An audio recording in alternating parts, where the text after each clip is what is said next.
I'm at the like alone point where I'm like, everybody hates me. Everyone's talking about what a loser I am behind my back. And and it's like, so contact is nice.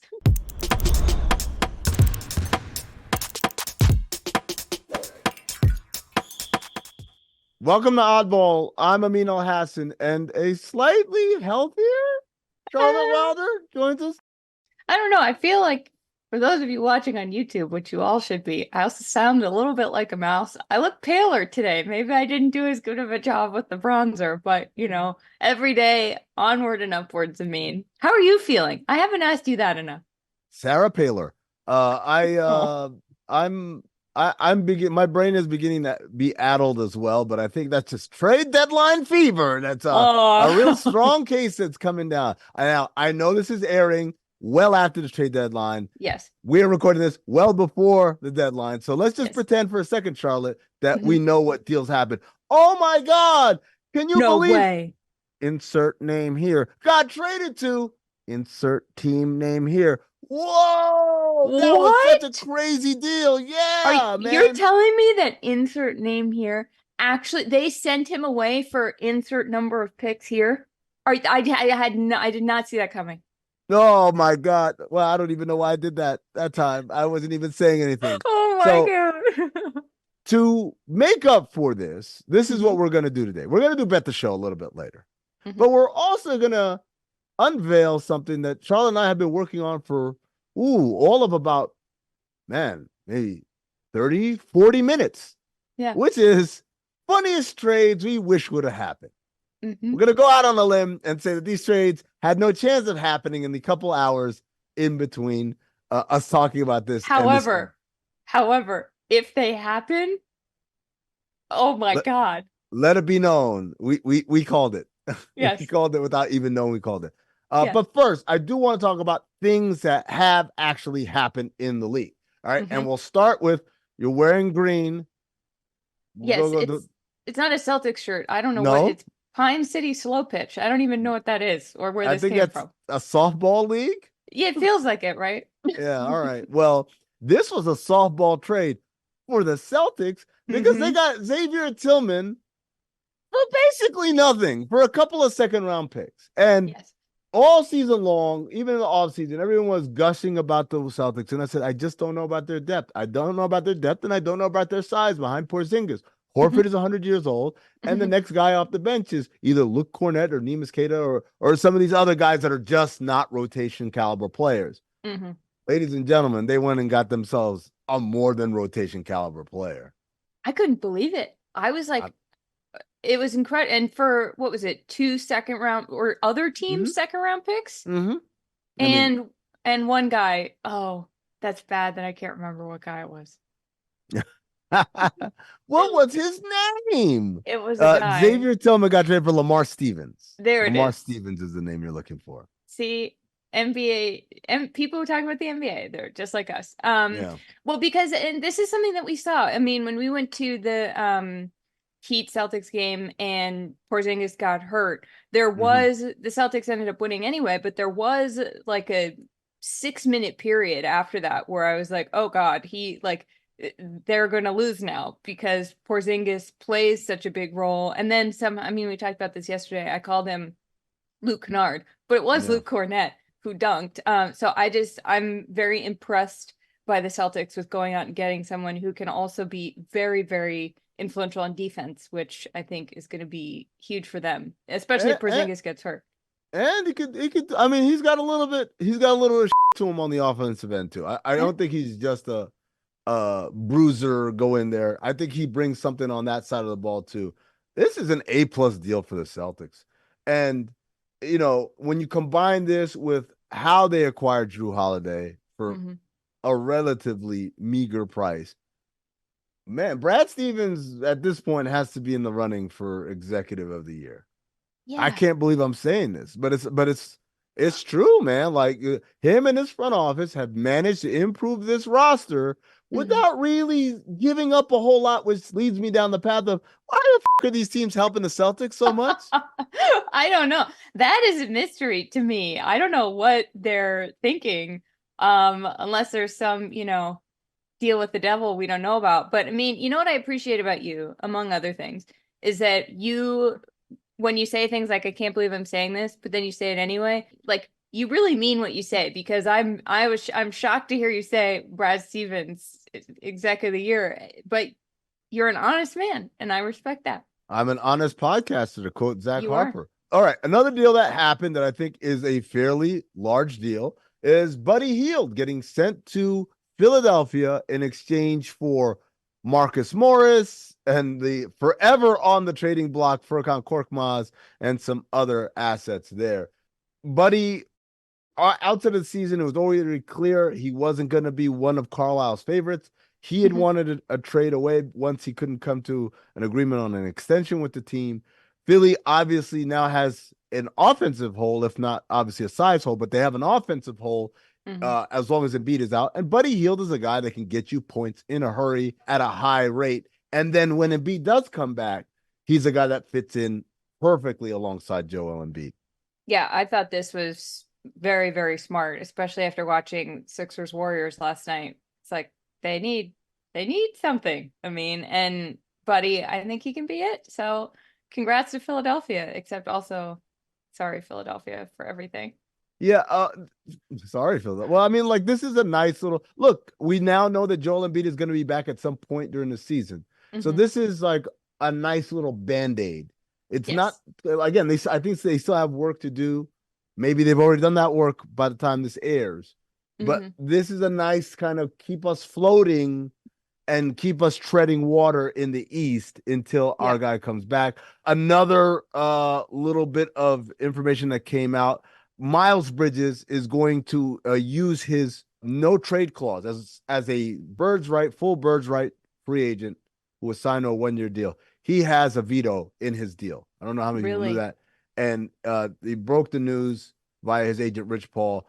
I am not going to allow any deal. I want to stay in Charlotte. So uh, I don't know how much chatter there was for Yeah. him. Also, given obviously his off the court incidents and legal issues, how much Yeah. appetite there was for him. But if there was, he's shutting that door slammed shut there with that veto. Well, I mean, the Miles Bridges thing aside, if I had a no trade clause, I would use it because, as you know, I hate moving. Mm-hmm. All the hype me ups I do when guys Yeah. are staying at their team when maybe they didn't want to, I'm like, look, you don't have to move. So I guess that's also what I want to say to NBA players out there. If you were hoping to get traded and you didn't, at least you don't have to move. Yeah. There you go. Unless you get traded from like the Nets to the Knicks or the Clippers to the Lakers, then you kind of don't have to move. Yeah, that's awesome. That's the dream, honestly. If you want to get out of where you are, but you also don't have to move, oh my God. That's the best. That's like Russell Westbrook. He wasn't traded, but Russell Westbrook going from the the Lakers to the Clippers. That was kind of real Honestly, convenient. There was also another deal with Kelly Olynyk. We're not going to talk about yeah. that. Nobody cares. Sorry, Sorry. Thomas. Sorry, Thomas, the producer. All right, let's take a quick break. Those are the deals that Mhm. actually happened. You know what I want to talk about now? Yeah. Deals that we wish happened for comedic Ooh. purposes right here on Oddball. I mean, there's one little thing that I have to get off my chest because the Yep. refs in the NBA are putting something on their chests starting at this year's All-Star game and then going forward after that. They're going to have you can now sponsor the refs jerseys, uniforms, shirts, whatever. And they're going to be sponsored by Emirates, by the airline, which is also going to be it's going to be the Emirates in-season tournament or something. I don't remember the exact wording because it's sort of stupid, but Oh, yeah, like the oh airline. wow. Like it's a So big, that's a huge deal. yeah, You're standing on business right now, Charlotte Wilder, yeah. by talking about business of the league. Look, selling the in-season tournament rights or excuse me, Hmm. sponsorship naming rights expected. Yeah. Selling the naming rights to your ref jerseys not quite as expected. Not quite as expected. And I would like to say that putting an airline sponsorship on a referee's jersey when fans do not trust referees at all. If you think that's a good way to get fans to fly on your airline by putting it on Scott Foster's little shoulder patch, I don't know that that's the smartest business move. Just tossing that out there. Don't shoot the messenger. Yeah, it's funny. It is interesting to see how the NBA in recent years has cozied itself up Hmm. specifically to the United Arab Emirates. Hmm. And this is another step. This is a bold step, though, because again, I think, yes, you're right. Like, I don't know how much good that'll do for the brand of Emirates Airlines to be on the clothing of some of the most maligned group of people Yes. within NBA circles. But on the other hand, I also don't know how great it is for anybody to be on a ref shirt, not because of it might negatively impact their business, but also the idea of refs being revenue generating. I think that it feels a little too close for comfort. I Yeah. don't know. Yeah. I'm not saying like, oh, what if the Emirates pays Scott Foster to like? I'm not saying that, but I'm just saying just the idea that like, hey, refs, you're here to make money too. Yeah. It It's feeds into some of the narratives that I believe it was Aisha Curry who once tweeted and deleted the NBA is absolutely rigged for money.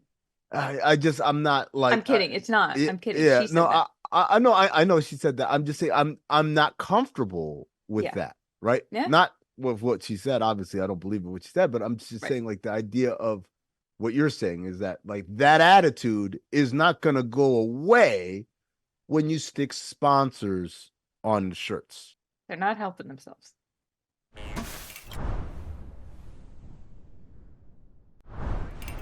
All right, Charlotte, you texted me this morning saying, "Hey, wouldn't it be funny if we did funniest trades that we wish would have happened?" And I said, "You know what? I'm in on this." And so we spent all of, I believe, like 40 minutes. It's close to an hour now, actually. Oh, actually, yeah, it's been almost an hour. So we Uh-huh. furiously brainstormed and we've come up with a couple of funny trades we wish would have happened. Well, the reason that this came to my mind, and I don't want to be mean because but this is a little mean, but I don't wish this would happen. I just thought, with all of the talk about Clay Thompson, Mm-hmm. and is it possible that this man who was once untouchable in Golden State could possibly be on the trading block, could be waiting for that bus to be carried off somewhere Mm-hmm. else? And all I could think was like, oh my God, what if somehow Clay Thompson ended up on the Wizards with Jordan Poole? And that doesn't make any sense. There is no world in which that would Uh, happen. There's no let's one that let's be clear. None of these deals work under the salary cap or the C. no. We haven't even checked. We're just saying this shit would be funny if This shit this would be guy funny. ended up here. I mean, I would just like it would be like the Wizards are where the Warriors, like the Island of the Lost Warriors Yep. toys. It came in, I just I saw the headline in my head and I started chuckling, and that's when I texted you. So, if that comes true, I mean, I'm Okay. Nostradamus. I'm gonna say, given that you came up with this idea, but hmm if that's your first salvo, I'm going hmm to annihilate you at this game because watch this. Wouldn't it be funny if the Clippers traded James Harden back to the Sixers because now the That was Sixers actually need a superstar? Ah, dude, that's what you should lead with. You gotta lead fun. strong. You gotta lead strong. Like I just like shit, if B's hurt, we need a superstar who can carry us. Hey, Clippers, what y'all want for that James Harden? I think James Harden anywhere is pretty funny. Yeah, I guess. Okay. What else you got? Well, the other thing that, Knicks fans obviously were freaking out when LeBron put the towel over his Mm-hmm. head. I truly think that that is one of the funniest possible scenarios because LeBron has come into Madison Square Garden. What is he's won almost every game he's ever played there, obviously, because the Knicks have been Mm-hmm. terrible. And won again last week. And obviously he was using the towel over his head as a message to the Lakers, like, get your shit together. But if LeBron actually ended up in Madison Square Garden and then the Knicks didn't win a championship with him, Hmm. That's high comedy. That's high tragedy and high comedy. That's the mask, the sad mask and the happy mask right next to each other. I mean, All right. I feel like again, I'm going to beat you at your own game here. what? I want to see either Miles Bridges. I know he already vetoed anything, but Hmm. I want to see Miles Bridges either traded for Mikal Bridges or just to the Nets to play alongside Mikal Bridges. I want more Bridges, I guess. Yes. Miles Bridges, Mikal Bridges, same team in Brooklyn. And just like Brooklyn has a lot of bridges, Williamsburg Bridge, Manhattan Okay. Bridge, Brooklyn Bridge. Give me that one. And Verrazano Bridge. Give me all the bridges all in the same. And then let's get Lloyd Bridges and Jeff Bridges season tickets. And then we could Okay. just have Bridges, Bridges, Bridges, Bridges, Bridges. Okay, I see your bridges and I raise you a brother trade. I want both of the Holiday brothers on that roster. I want the Oh. Celtics to give the Bucks a run for their money. I want Aaron and I want Justin along with Drew. And I Mm. want Aaron to change You his want name so that there's a J in front of Aaron. Yeah, I do enjoy that about the holidays. Like at some point, their parents just ran out. Like, all right, whatever. Like they started with Justin, and then like Drew was like, well, Drew is with a D. Well, we'll spell it with a J, Drew, and Yeah. then another kid, Aaron. Like I give up. Like Jack, Jonathan, like there are a No, lot of options there, and they no. were like, no, Aaron.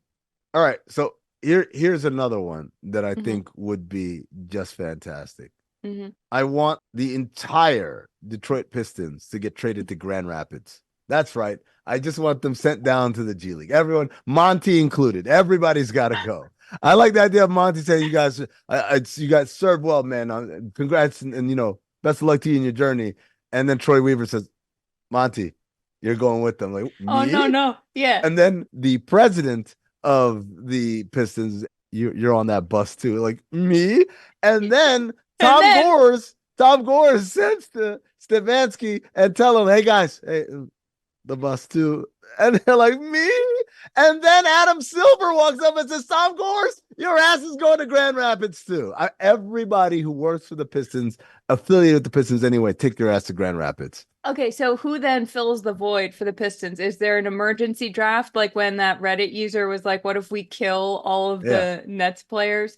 Would they then take players from other teams? Would another G League team replace like what's the best G League team? Do you think the best G League team could beat the Pistons? No, they get That's mean. annihilated. I'm being mean today. Okay. All right. It's the COVID. It's the COVID. All right. What else you got? I got one more, but what else you got? Okay. I feel like there's got to be something funny with the Thunder, with the number of picks they have. Yep. Who is the funny? Also, the number of picks the Thunder have is absolutely terrifying. I was looking at that the other day. Hmm. I didn't realize it was like in the double digits of first and Yeah. second round picks. If you remember back when they unveiled the Heat Culture Court that Yeah. had the toughest, meanest, all that stuff on the Yeah. court, there was someone who photoshopped that Oklahoma City's court should just be all the first round picks they have coming towards them. Much scarier than the Heat culture court. No Yeah. offense to the Heat. Who do you think is the funniest person that they could go out and get? Kevin Durant. And then the next funniest would be Russell Westbrook, and then the third funniest would be James Harden. If they like took all those picks and just brought all those guys back, It's that's the making height me of laugh. comedy. I'm Yeah, wheezing. yep. That's All not right, the do it, COVID. OKC. That's a challenge. Yep. All right, I got one last one. Okay. Marcus Smart to the Heat. Go ahead. Oh, no. Make it complete. The only thing that can overcome a Xavier Tillman to the Celtics deal is Marcus Smart to the Heat. Look, the Grizzlies are doing a field sale anyway, a fire sale anyway. They might as well have just sent Marcus Smart along. I'm honestly shocked. Like Marcus Smart, in all seriousness, would fit Heat culture. He's like the Pluto of Heat culture. Like he's Yeah. not on their planet, and Yep. he's like Not in the very solar system. Yeah. no, but he's not even a planet to the Heat, but he is circling out there carrying the mantle. So don't do it because then I'll have to like the Heat. It's funny because behind you, it looks like you have a solar system. When you did this, it was like it matched up with the lines. Yeah, cool. Okay. Yep.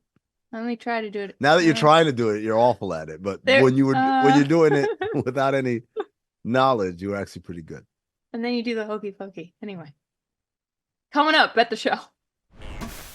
All right, it's time for Bet the Show. Bet the Show is sponsored by DraftKings. Stay tuned because you'll hear more about DraftKings and all it has to offer throughout the show. DraftKings, the crown is yours. And this is the game where we have 3 bets and 3 wagers that go along with it. We've got to identify the one we're willing to make and take. All right, Okay. Charlotte. Yes. Are you ready? I sure am. Bet number 1 is Jokic gets a triple-double tonight against the Lakers in LA. Are you willing to bet going full Jokic mode? If you win, you get to do what Jokic really wants. Not a damn thing. Just watch some horse racing, go clubbing, or just go sit on the couch and stare at nothing. If you lose, you get to don a Jokic jersey, lumber into the studio on a pantomime horse, and lob a few sweet behind-the-back passes to Charlotte and Amin. Or Amin, I guess. Whoever. Whichever. You know what? Myself. I don't hate this one, to be honest, but I need to hear the other 2 before I choose my. All right. But I don't hate it. Bet number 2, the Celtics will beat the Heat again in Miami this Sunday, Super Bowl Sunday. Oh. Now, are you willing to bet a special birthday message? If you win, Oddball producer Hollywood Kugler will arrange for a special message from an A-list celebrity for your birthday. That's a real wide swath there, right? Like an A-list celebrity. Like who is it? Is it through Cameo? If you lose, you'll both have to give a special birthday shout out on the show to 2 lucky viewers who comment on YouTube with their birthday on this episode. Well, we should do that anyway. That would be very nice. I would like to give shout out. Seems very low stakes. Yeah. I do like the Celtics beating the Heat. I don't want to jinx them, however. So what's the third one? Third bet is there are 13 games on Valentine's Day, and less than 3 of the 26 teams will score under 100 points in their game. So 26 teams are playing. We're saying that 24 or more will score 100 points in their game. The wager, are you willing to bet doing a live watch-along of the last game of the season for the Pistons? If you win, you don't have to do that. Watch whatever game you want without everyone watching you do it. If you lose, go Pistons, baby. I actually like that wager. That wager is actually funny. Well, we should do that. Anyway, we should live stream the last Pistons game of the year. No? We can't. First of all, we don't have the right. We should do that. Well, I mean, we can live stream it in the sense that people can watch us watching the game. Yes. They can't actually watch the game on, through our screen. But they can queue it up or whatever. But it's a dual screen situation. Okay. Yeah. Yes. What do you like there? I like the Celtics beating the Heat. I also, for some reason, I really like Jokic having a triple-double tonight. I don't know why. Something's speaking to me about that. And I'm scared of jinxing the Celtics if I say that they will win, because then you're going to make even more fun of me if the Heat do win, even though I don't think they will. I mean, they've won 4 of their last 5. They were on a 7-game losing streak, but now they've won 4 of their last 5. They're starting to build momentum. So I know. I'm gonna go Jokic. I like that. I think he's gonna have a triple-double. I think that he's gonna be inspired by going up against LeBron James. He had a triple-double in their first game against the Lakers, didn't he? I believe he did, yeah. So you know what? Let's run it back. I'm gonna take that. Also, I want to go full. I want the threat of going full Jokic. All right. I mean, wait, the reward. For shits and giggles, I too will jump into this water, but I'm going with bet number 3. I really like this Valentine's Day bet. Like, okay. I think that I think everyone's going to score 100 points. Wow. I think 26 out of 26 teams are going to score 100 points, but all I need is 23 of 26 teams. There you go. So I'm going to take that bet, and I don't think. Can I add something to this? Mm-hmm. It was an easy win for the NBA scheduling gods. Valentine's Day is February 14th. You're 1 game off. 13 games, make it 14 games. Dude, it's more important not to have people flying on planes and playing back-to-backs than it is hitting 14 for 14. Look. Sorry, I'm a romantic, Amin. Sorry, I believe in love. I don't know what to tell you. The worst rom-com ever. 14. Let's schedule a 14th game. That's Hollywood. Give me a call. It's 5 o'clock somewhere. You know what that means. Time for chicken tenders. It's actually 6 o'clock. I don't know why I said 5. Okay.